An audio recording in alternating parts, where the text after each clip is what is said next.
Hello दोस्तों, तो कैसे हैं आप। पीछे आप देख रहे होंगे हमने वर्क काइनेटिक एनर्जी थ्योरम, जो फोर्स हम लगाते हैं, कांस्टेंट फोर्स और वेरिएबल फोर्स हम लगाते हैं। नहीं, सब जो फोर्सेस की बात करते हैं, फोर्स जो है कांस्टेंट फोर्स वेरिएबल फोर्स के लिए हमने दो एग्जांपल लेके चले थे। ग्रेविटेशन फोर्स जो हमारे कांस्टेंट फोर्स का काम कर रहा था कि उसमें कैसे वर्क करता है हमारा फोर्स, वैसे ही हम लिखे थे स्प्रिंग फोर्स के बारे में जो वेरिएबल फोर्स की बात कर रहे थे। क्या हम ये सब क्यों कर रहे हैं वर्क काइनेटिक एनर्जी थ्योरम का? देखिए, हमने आपको बताया था ग्रेविटेशन फोर्स में अगर हम फोर्स कुछ वर्क अप्लाई कर रहे हैं, हम जब फोर्स लगाते हैं किसी चीज़ पे, तो वो किसी पैटर्न में नहीं होता है। देखिए, कांस्टेंट फोर्स हम लगा नहीं पाते सही से, तो हम उसको उस फॉर्मूले में अप्लाई भी नहीं कर पाएंगे W=F.D जो होता है, क्योंकि F वहाँ पे छोटे छोटे डिस्प्लेसमेंट के लिए, जो छोटा डिस्प्लेसमेंट है उसके लिए फोर्स कांस्टेंट होना चाहिए। बट हमारा वेरिएबल होता है, और वेरी कैसे करता है अभी हमको पता नहीं होता किस पैटर्न से वेरी कर जाए, है कि नहीं। तो हम क्या करते हैं, इन दोनों चीज़ों का यूज़ करके हम वर्क निकाल सकते हैं, कितना हम वर्क किए उन दोनों में। इससे हम जब ग्रेविटेशन की बात करते हैं स्प्रिंग फोर्स में जब हम वर्क करते हैं, ठीक है, अपने अप्लाइड वर्क जब WA बोले थे। लास्ट हमने ये भी देखा कि जब हम स्प्रिंग और पेंडुलम की बात करते हैं तो लोग पूछते हैं ना कि टाइम पीरियड, तो स्प्रिंग और पेंडुलम ऐसे मतलब हैं कि जिसमें हम पीरियोडिक मोशन की बात करते हैं, ठीक है नहीं। पीरियोडिक मोशन किस होता है, स्प्रिंग और पेंडुलम होता है, तो हम टाइम पीरियड की बात कर सकते हैं। उसके पीछे मैंने बहुत अच्छा आपको उदाहरण दिया था, एग्जांपल दिया था क्यों टाइम पीरियड की बात करते हैं, कि जो चीज़ रिपीट करती है उसमें हम टाइम पीरियड की बात कर सकते हैं, और सब में नहीं कर सकते। जो चलते जा रही है वो चलते जाएगी, तो उससे हमें क्या मालूम पड़ेगा टाइम पीरियड क्या हो रहा है। तो देखिए, तो उसके बाद हमने देखा था कि पेंडुलम और जब स्प्रिंग की बात कर रहे हैं तो पेंडुलम में हम कहते हैं कि जो उसका टाइम पीरियड है मास पे डिपेंड नहीं करता है, लेकिन स्प्रिंग की बात करते हैं तो वहाँ पे मास पे डिपेंड कर जाता है। उसके पीछे का हमने बहुत अच्छे से रीज़न देखा। और हम देखे थे कि हम जब बोले थे पावर की बात करेंगे, पावर होता क्या है, आज हम देखेंगे पावर होता क्या है। पावर का यूज़ करके हम पता करेंगे कि कैसे इलेक्ट्रिसिटी की बिल, अभी कोई भी आप डिवाइस लेने जाते हैं, हम कहते हैं ना कि ये इतने पावर का है, इतने वॉट का है। पावर मीन्स पावर किस नापते हैं, वॉट पे नापते हैं, इतने वॉट का है, इतने वॉट का है। पहले देखेंगे आप जो बल्ब आता था, सूर्य बल्ब, 5-6 साल पहले अगर गाँव की बात किया जाए, 5 साल नहीं और भी पीछे चले जाएँ, 7-8 साल पहले गाँव में देखेंगे पहले सब यूज़ करते थे सूर्य बल्ब, जो 100 वाट का होता था। आजकल के जो बल्ब यूज़ कर रहे हैं 5 वाट, 6 वाट, 8 वाट, 10 वाट, ये सब के वाट के हैं कि नहीं, तो उससे 10 गुना कम है। तो पहले हम जो यूज़ करते थे सूर्य बल्ब, येलो कलर का था एकदम, उसको अभी भी अगर आप देखेंगे तो लगता है कि बचपन की याद आ जाती है कि नहीं। तो जो 100 वाट का था वो बल्ब, देखेंगे उसको बहुत गर्म हो जाता था। मीन्स जो उसके अंदर हमें क्या करना था बल्ब का यूज़ करके, हमें चाहिए थी लाइट एनर्जी, इलेक्ट्रिसिटी का यूज़ करके हमको लाइट एनर्जी प्रोड्यूस करना था, बट उसमें हीट भी प्रोड्यूस होता है। आप उस बल्ब को टच करके देखिए बहुत गर्म होता है, लेकिन यही LED बल्ब को टच करके देखिए ज़्यादा गर्म होता ही नहीं है कि नहीं। तो मीन्स वहाँ पे हमें जो लाइट एनर्जी चाहिए तो हीट एनर्जी में भी कन्वर्ट हो रही थी, क्या हो रही थी, हीट एनर्जी में। जैसे क्या कि इलाहाबाद में जिससे भी ठंडी जब पड़ने लगेगी तो लोग क्या करते हैं 100 या 200 वाट का सूर्य बल्ब ला देते हैं, जिससे क्या होता है कि रूम भी गर्म रहता है। वैसे जो बिल बहुत ज़्यादा आता है, अगर आपके यहाँ पे अगर अलग से लगाओ मीटर बिल तो ज़्यादा बिल आता है। तो वहाँ कोई जल्दी लगाता नहीं है, जिसके पास रूम, जिसके मतलब रेंट में ही बिल जुड़ा होता है, वो लोग बहुत यूज़ करते हैं उसका। और नीचे वालों को पड़ता भी नहीं चलता और गर्मी भी महसूस होती है, क्योंकि उसमें हीट भी प्रोड्यूस होता है। तो हीट फालतू है हमारे लिए, अगर देखा जाए हमको लाइट की ज़रूरत है ज़्यादा करके। तो जिन्होंने सूर्य बल्ब मीन जो टंगस्टन वायर का यूज़ करके बनाते थे, हीट निकलती थी ज़्यादा, हम इसने LED बनाया था। उसके यहाँ तक के सफ़र के बीच में जो 90 वाट का गैप उन्होंने हटाया, उनको नोबेल प्राइज़ दिया गया, क्योंकि उन्होंने जो बल्ब हम यूज़ करें उनकी एफिशिएंसी बहुत तेज़ी से बढ़ा दी, बहुत अच्छा बढ़ा दिया था। समझिए बहुत ज़्यादा एनर्जी उन्होंने बचा लिया हमारे पूरे विश्व की, क्योंकि हर जगह लाइट एनर्जी की ज़रूरत है, हर जगह लाइट एनर्जी की ज़रूरत है, हर जगह बल्ब होगा। तो उन्होंने सोचिए पूरे विश्व की कितनी सारी एनर्जी बचा ली, जो फालतू हम यहाँ खर्चा कर सकते थे, खर्चा हो रहा था, जिससे और भी हीट भी हो रही थी, हमारा इन्वायरमेंट हीट हो रहा था, ठीक है। तो कितना उनको नोबेल प्राइज़ दिया गया, और देना भी चाहिए ऐसे लोगों को जिसका से हमारे विकास हो। अभी देखेंगे फिजिक्स में, फिजिक्स जो हमारा है तो उसमें 3 लोगों को नोबेल प्राइज़ दिया जा रहा है। उन्होंने इलेक्ट्रॉन के बारे में बताया कि उसमें ऑटो सेकेंड क्या होता है।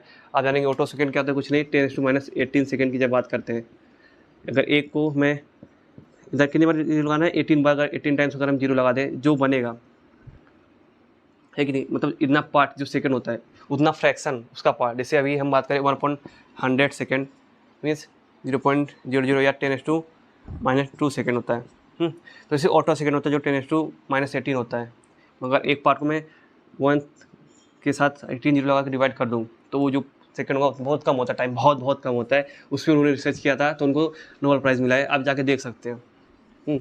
हाल ही की बात चल रही है। तो आज हमें देखना power, what is power, power होता क्या है। तो पावर क्या होता है, देखिए it is it is time rate of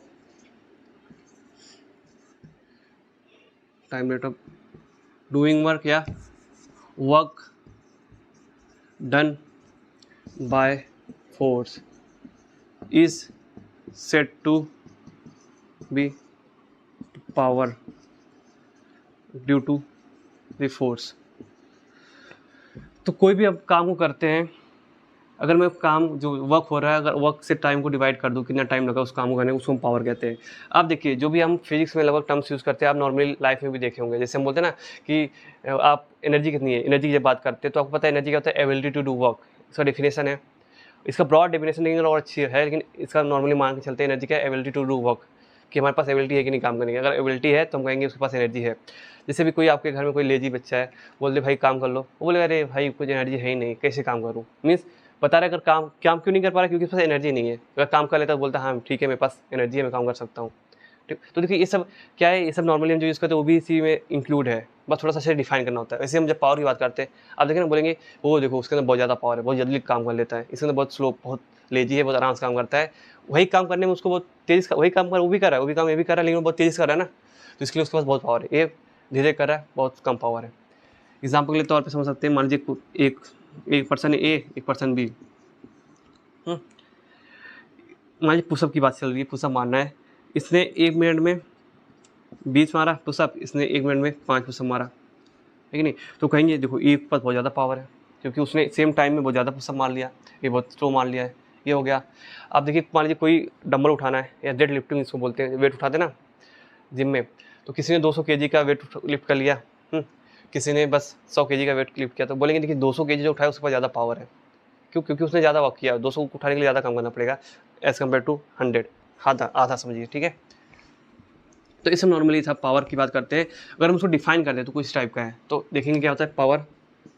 इसका सेंस क्या है, पावर इक्वल टू जो हम वर्क कर रहे हैं, work done upon time taken. ये हमारा क्या है, पावर का डिफिनेशन इससे आ रहा है। कभी भी जब रेट की बात करें, रेट जैसे ही सुनाई दिए तुरंत ऑटोमेटिक कर लीजिए, बात क्या है, वर्क है, वर्क डन है, तो वर्क डन से मल्टीप्लाई, ऐसे ही होता है, टाइम से डिवाइड करना। Rate means 1/t। अब इसको देखते हैं, कभी कभी हम बोलते हैं पावर एवरेज, कभी कभी हम इंस्टेंटेनियस की बात करते हैं। जैसे आप वेलोसिटी की बात करें, वेलोसिटी एवरेज होता है, वेलोसिटी इंस्टेंटेनियस वेलोसिटी होती है, दोनों में फ़र्क क्या है।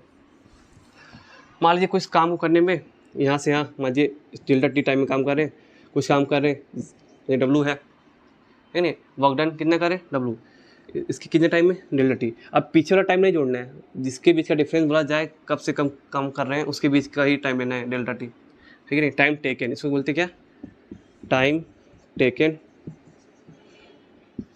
Doing work. उसके पहले की बात ही नहीं करना, उसके बाद की, जितना टाइम लग रहा है काम करने में उसके उतने की बात करना है। तो हम जो पावर की बात करते हैं, पावर को दिखाने का तरीका पी है। तो वर्क, पावर क्या था, work done upon time taken.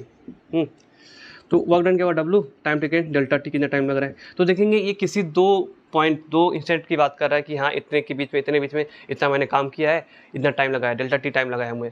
तो बताइए मैंने कितना वर्क किया। तो ये जो हम वर्क निकालते हैं इसको कहते हैं एवरेज वर्क, एवरेज पावर, क्या कहते हैं, एवरेज पावर, ठीक है। तो ये किसी समय के बीच के अंतराल के बीच का है ना, तो हम बोलते हैं इसको एवरेज है। ये क्या है, एवरेज। अगर मैं ये बोल दूँ कि मैं काम कर रहा हूँ, अच्छा बोलिए अभी बताओ कितना काम किया है, इंस्टेंट, तुरंत। मैं बोलूँ इंस्टेंटेनियस के मीन्स जस्ट तुरंत की बात कर रहा है। तो कभी भी देखिए डेल्टा टी की बात करेंगे तो एक किसकी भी गैप होता है, किसी भी टाइम के। मान यहाँ पे कुछ काम हो रहा था, T1 था, इसके बाद यहाँ के बाद T2 होगा, इसके बीच का गैप का है। यहाँ कुछ पहले भी काम चल रहा था T0 से लेके TT के बीच में। मैं बोलते ये T1 और T2 के बीच में कितना काम हुआ है बताइए, उसके बीच में कितना पावर है। हाँ, अगर मैं बोल दूँ कि बताइए तुरंत इस टाइम कितना हुआ, मान T3 है, या इस टाइम क्या हुआ, कितना आपके पास पावर है, कर रहे हैं तो कितना पावर है।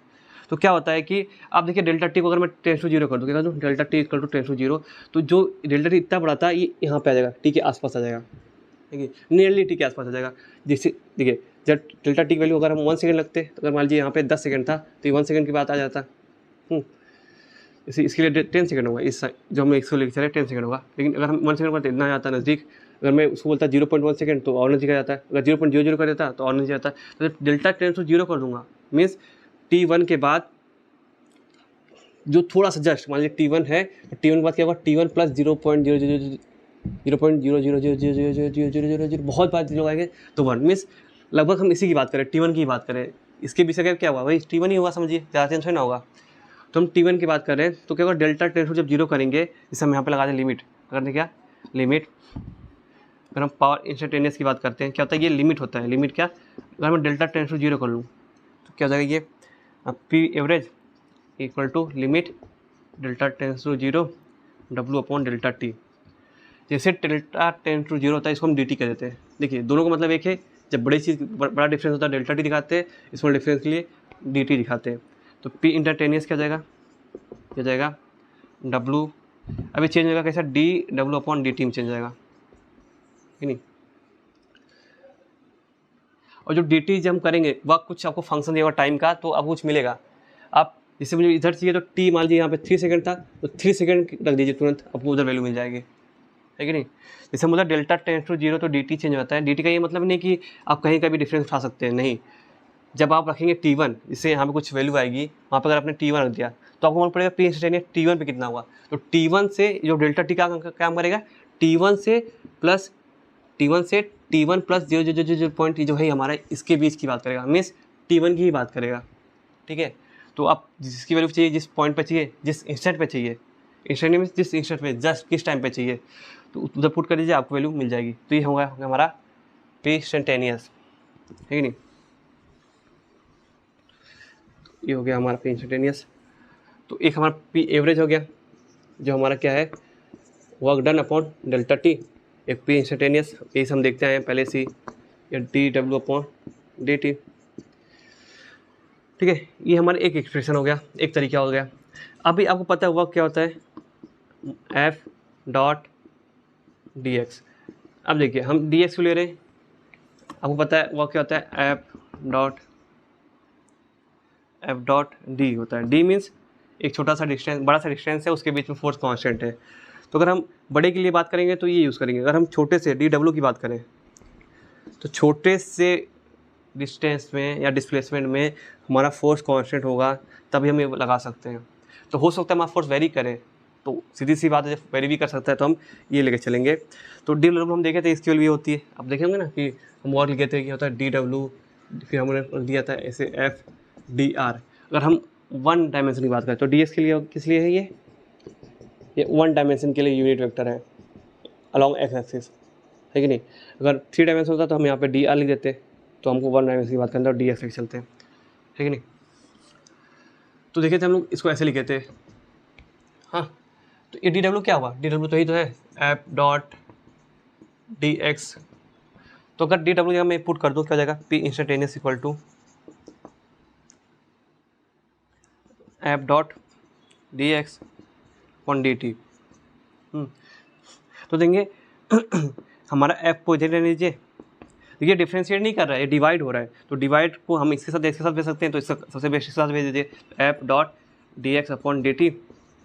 और D X upon D T क्या होता है, rate of change of position is equal to velocity. तो अगर हम ये वेक्टर ए वी वेक्टर हुआ तो ये हो जाएगा एफ डॉट वी, ठीक है। तो हमारा दूसरा जो एक्सप्रेशन है, अगर हम पी इंस्टेंटेनियस की बात करें, ये हो जाएगा पी एफ डॉट फोर्स कितना लगा रहे, डॉट वी मीन्स वेलोसिटी कितना है उस इंस्टेंटेनियस पे, है कि नहीं। तो देखिए हमारा आ गया एक तरीके, एक फॉर्मूला ये है, एक फॉर्मूला ये है, एक फॉर्मूला ये है। जो आप लगाना चाहें लगा सकते हैं क्वेश्चन के हिसाब से आपके। अगर आपको फोर्स दिया है, वेलोसिटी दिया है, तुरंत लगा दीजिए, ठीक है। आपको मान लीजिए फोर्स दिया है और डिस्प्लेसमेंट दिया, तो आप पूरा वर्क निकाल लीजिए, डी डब्ल्यू निकाल के कर सकते हैं। जो करना है आप करिए, सबसे बेस्ट तरीका होता है। अगर मुझे फोर्स मालूम हो, वेलोसिटी मालूम, तुरंत मैं लगूंगा, सबसे बेस्ट है। ये सब बहुत ज़्यादा मेहनत हो जाता है, सबसे आसान, सबसे बेस्ट यही है। आप जब आगे भी जाएंगे तो मैक्सिमम इसी का यूज़ करेंगे, क्या, P instantaneous equal to force जिसकी बात करते हैं उसका vector form dot V vector, है कि नहीं। अगर इसको और सॉल्व करें तो क्या लिख सकते हैं, P instantaneous equal to F V cos pi, उसके बीच में एंगल कितना है, तो ये लगाइए, जो भी है आपका सेम है। बस मैंने क्या किया है, ये हमारा यूनिट वेक्टर फॉर्म था, ये मैग्नीट्यूड और एंगल फॉर्म है। तो हो गया हमारा पे इंस्टेंटेनियस, काम खत्म, हमने सब देख लिया। अब इसका यूनिट देखते हैं, यूनिट हमने पावर लिखा, पावर क्या होता है, वर्क अपॉन टाइम। अगर एवरेज की बात करें तो देखेंगे वर्क किस में नापते हैं हम लोग, जूल में नापते हैं। कभी भी किसी का यूनिट निकालना होता है ऐसे निकालते हैं हम लोग। वर्क को किस में नाप रहे हैं, जूल में नाप रहे हैं। टाइम को सेकेंड में नापते हैं तो जूल पर सेकेंड। तो पी एवरेज को हम किस में नापेंगे, इसका यूनिट क्या होगा, ये जूल पर सेकेंड, है कि नहीं। इसी को हम स्पेशली बोलते हैं क्या, वॉट। अगर हम लिखना चाहे वॉट तो ऐसे होगा, अगर सिंबल लिखना चाहे तो बड़ा W, ठीक है। तो अभी अब कोई बल्ब जो लाते हैं 10 वाट का है, क्या है, 10 वाट, ठीक है। इसका अगर आप मतलब समझना चाहें तो ये 10 जूल काम करेगा पर सेकेंड, ठीक है। 10 जूल का काम पर सेकंड करेगा। देखिए वही तो है, वाट की वैल्यू हम जूल पर सेकंड लिख देंगे तो ये हो जाएगा 10 जूल काम पर सेकंड करेगा। ये हो गया हमारा 1 वाट का मतलब। अभी ऐसे ही आपने सुना होगा हॉर्स पावर, तो हमारा यूनिट क्या है, वाट। अब वाट एक साइंटिस्ट का नाम था। तो जो हम बात करें पी एवरेज या पी इंस्टेंटेनियस, मतलब पावर की बात कर रहे हैं, पावर का जो यूनिट होगा ये क्या है, ये होगा W, बड़ा W, इसको हम बोलते हैं वाट बोलते हैं।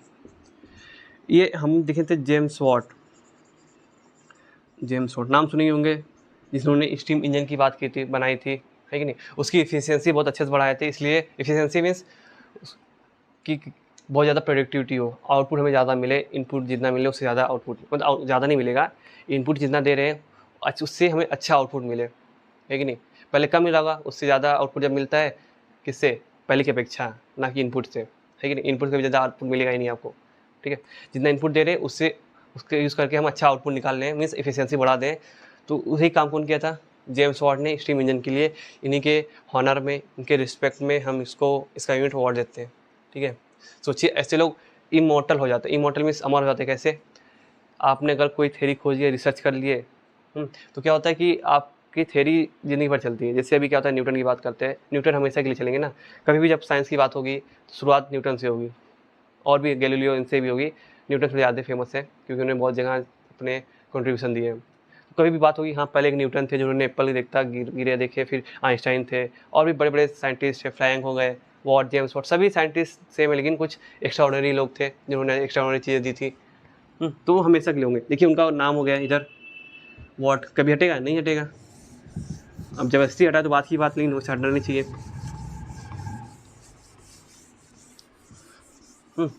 अब ऐसे हम जब हॉर्स पावर की बात करते हैं, बोलते ना horse power, 1 horse power, HP means horse power. तो एक भी यूनिट है। एक हॉर्स पावर मीन्स हॉर्स का कितना पावर होता है, तो 1 हॉर्स पावर इक्वल टू होता है 746 वाट। तो 1 हॉर्स पावर इक्वल टू 746 वाट होता है, कुछ है नहीं। जैसे हम बल्ब लेते हैं 10 वाट का है। आप देखिए जब मोटर आप इलेक्ट्रिक मोटर खरीदने जाते हैं, बोलते हैं ना ये 1 हॉर्स पावर का है, 1.5 हॉर्स पावर का, तो यही कुछ है नहीं, बस मल्टीप्लाई कर लीजिए, मालूम पड़ेगा कितने वाट का है। तो ये हो गया। अब देखते हैं हम लोग जो इक्विपमेंट में, इससे आपको बता रहा था। अब जब सम्स करेंगे तो कुछ नहीं करना होता है, बस इसी पे अप्लाई कर देना होता है, जो हम ये सब फार्मूला यूज़ किए हैं पावर के लिए।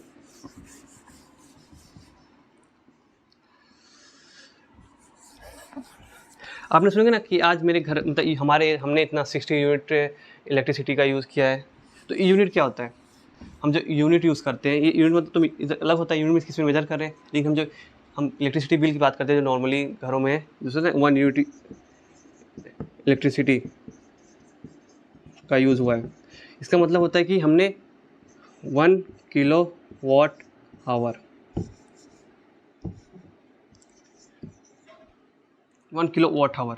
अब ये होता क्या है, जैसे अब देखिए हम जब पावर की बात करते हैं, पावर क्या था, वर्क अपॉन टाइम, ठीक है। तो वर्क क्या हो जाएगा, हमारा work done P into T. तो यहाँ देखिए पावर किस में नापते हैं हम लोग, वाट में नापते हैं। तो देखिए किलो वाट क्या होता है, 1 किलो वाट मीन्स कुछ नहीं 1000 वाट होता है।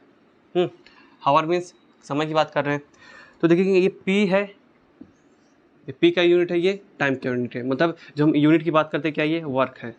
तो वर्क कितना, अगर वर्क की बात करें 1 यूनिट की, इसका मतलब होता है 1 किलो वाट आवर। अगर हम इसको सॉल्व करें तो आपको पता है 1 किलो कितना होता है, 1000 वाट है, हावर है। तो अगर हावर की बात करते हैं ना 3600, अब पुट करेंगे जैसे किलो वाट हावर, तो हमने वाट की, अगर हम वाट और हावर की बात करें, अब एक हावर में कितना, एक हावर में 60 मिनट होते हैं, 60 मिनट में कितने सेकंड होते हैं? 60 सेकंड होते हैं। तो जब मल्टीप्लाई करेंगे कितना आएगा? 3600 आ जाएगा, इतने सेकंड। तो अगर मैं इसको सेकंड में चेंज किया तो कितना आएगा? इतना। ठीक है, ये हो गया हमारा सेकंड, तो ये हो जाएगा वॉट सेकंड। तो जैसे हमारा 1 watt equal to 1 joule 1 second होता है, वैसे ही 1 जूल क्या हो जाएगा? अगर मैं 1 वॉट और 1 मल्टीप्लाई कर दूँ सेकेंड से, तो ये क्या हो गया? हमारा जूल हो गया। इसको लिख सकते हैं हम लोग जूल, बड़े में था तो जूल। तो 1 यूनिट कितना होता है? अगर हम इसको सॉल्व करें तो 3.6 इंटू 10⁶ जूल। अगर इतनी एनर्जी हम यूज़ करें, हम कहते हैं उसको 1 यूनिट। ठीक है, तो आप कन्वर्ट कर सकते हैं। अभी हम करेंगे एक सवाल कि आप मान लीजिए कोई बल्ब लेंगे, उसको सॉल्व करेंगे, तो देखिए यहाँ पे 3 जीरो, यहाँ पे अगर पॉइंट लगाएंगे तो 3 जीरो यहाँ से, तो 10⁶ हो जाता है ऐसे। ठीक है, तो जो हम यूनिट की बात करते हैं, ये यूनिट है, इतना यूनिट है, इसका मतलब होता है कि हम एनर्जी कितना यूज़ किए, work done by the electricity. मान लीजिए मेरे पास एक बल्ब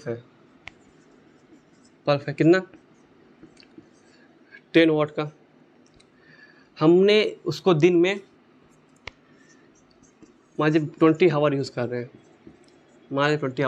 हैं, और अगर हम महीने की बात करें, महीने मान लीजिए 30 डेज़ है, 30 डेज़ यूज़ कर रहे हैं, तो बताइए हमने कितना यूनिट यूज़ किया। अगर मान लेते एक यूनिट का जो कॉस्ट है हमारे यहाँ पे, सबके यहाँ पे अलग अलग होता है, अगर मान लेते हो 10 रुपीज़ है, 10 रुपीज़ है, तो बताइए कितना रुपया बिल आएगा। बस उस बल्ब की बात कर रहे हैं, अगर वो 20 घंटा रोज़ चल रहा है 30 दिन के लिए। तो सबसे पहले हमें निकालना पड़ेगा क्या, कि हमने कितना वर्क है। तो वर्क क्या हो जाएगा हमारा? P into T, power into time. तो पावर कितना है हमारा? 10 वाट। टाइम कितना है? तो देखिए टाइम को आपको कन्वर्ट करना पड़ेगा किसमें? टाइम कन्वर्ट पड़ेगा आपको सेकंड में। तो देखिए ये आपको पता है, ये 20 आवर 1 इंटू आवर हो जाएगा, तो ये हो जाएगा 20 इंटू 3600 इतना सेकेंड। तो अगर मैं वर्क की बात करूँ, वर्क फॉर 1 डे, 1 डे नहीं, for 20 hour. 20 hour means 1 day, 1 day की बात करें, 1 डे में 20 आवर में यूज़ कर रहे हैं। फॉर 1 डे, 1 डे के लिए हम 20 आवर यूज़ कर रहे हैं, तो बाकी 4 घंटे बंद है। तो अगर हम यहाँ पुट कर दें तो कितना होगा? ये 20 इंटू 3600 सेकेंड। तो कितना हुआ? 10 इंटू 20 इंटू 3600 सेकेंड। मल्टीप्लाई करेंगे तो 1 2 3 4, 1 2 3 4 और 72 हो जाएगा हमारा, इतना जूल हो गया वर्क। तो ये वर्क जो हम कर रहे हैं कितने के लिए? एक दिन में जो हम लोग 20 आवर यूज़ कर रहे हैं उसके लिए। तो अगर मुझे एक महीने का निकालना है तो फॉर 1 मंथ डेली यूज़ कितना है? 20 आवर की बात करें तो वर्क हमारा टोटल कितना जाएगा? ये हो जाएगा 30 इंटू जो हमने वर्क किया है कितना? 20 आवर डेली। 30 इंटू मल्टीप्लाई कर लेंगे 72, 1 2 3 4 जूल। तो ये हमारा टोटल वर्क आ गया। अब इसको कैसे हम कन्वर्ट करेंगे यूनिट में? तो यूनिट में कुछ करने के लिए कुछ करना नहीं है, बस आप इसको डिवाइड कर लीजिए। एक यूनिट में कितना हमारा है? ये है 3.6 इंटू 10⁶ जूल है। ठीक है, तो जूल की जगह पुट कर लीजिए, 1 जूल क्या आ जाएगा फिर? तो 1/3.6 इंटू 10⁻⁻6 यूनिट है कि नहीं? तो ऐसे ही हम सॉल्व करते हैं तो वर्क कितना जाएगा? 30 इंटू 72, 1 2 3 4 इंटू पुट कर देंगे जूल की वैल्यू। जूल की वैल्यू कितनी है? 1/3.6 इंटू 10⁶, ये हो जाएगा पूरा यूनिट में कन्वर्ट। तो अगर इसको हम लिखें तो देखिए ये हो जाएगा 3 इंटू 7.2 लिख सकते हैं इसको।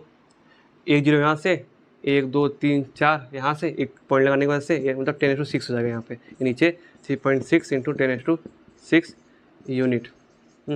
10⁶ से 10⁶ कैंसल, ये 1 जा, ये 2 जा, तो हमारा कितना जाएगा वर्क? 6 यूनिट। कितना जाएगा? 6 यूनिट। तो हमने एक महीने में अगर 20 घंटे चला रहे हैं कौन सा बल्ब 10 वाट का, तो 6 यूनिट होगा। और इसका कॉस्ट क्या जाएगा? 6 यूनिट का कॉस्ट हो जाएगा, एक यूनिट का हमारा 10 रुपये था, 1 यूनिट का अगर हम मान के चले 10 रुपीज़ कॉस्ट है, तो 6 यूनिट का मल्टीप्लाई कर लेंगे तो हो जाएगा 60 रुपीज़ कॉस्ट, ठीक है नहीं? ठीक है, कम है, मतलब 60 रुपये बहुत ज़्यादा नहीं है। अगर यही हम इसका किसका यूज़ करते हैं, सूर्य बल्ब, सूर्य बल्ब का अगर हम यूज़ करते हैं तो 10 यूनिट था, ये हो जाता 600 रुपये, बस कितना हो जाएगा 600 रुपये। 10 वाट में इतना आ रहा है, अगर सूर्य बल्ब हम लोग वही 20 घंटा चलाएँ तो कितना हो जाएगा 600 रुपये खर्चे हो जाएंगे आपके महीने भर में, ठीक है, बहुत ज़्यादा खर्चा हो जाएगा। ऐसे आप किसी भी इक्विपमेंट का निकाल सकते हैं, जैसे आप आयरन यूज़ कर रहे हैं या आप गीज़र यूज़ कर रहे हैं, देखिए आप पानी गर्म करने के लिए हम यूज़ करते हैं ना, उस सब का कितना 1500 वाट का होता है पावर।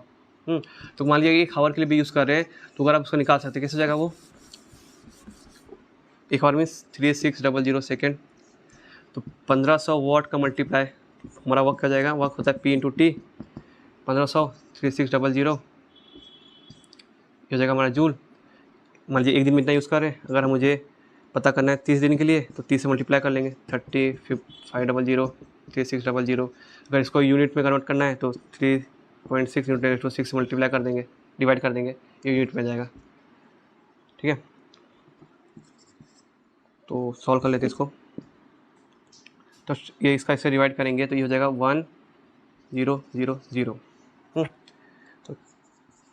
तो 2 जीरो यहाँ से, 1 2 3 4 5 6, तो ये कट जाएगा, बचेगा क्या यहाँ पे 3 × 15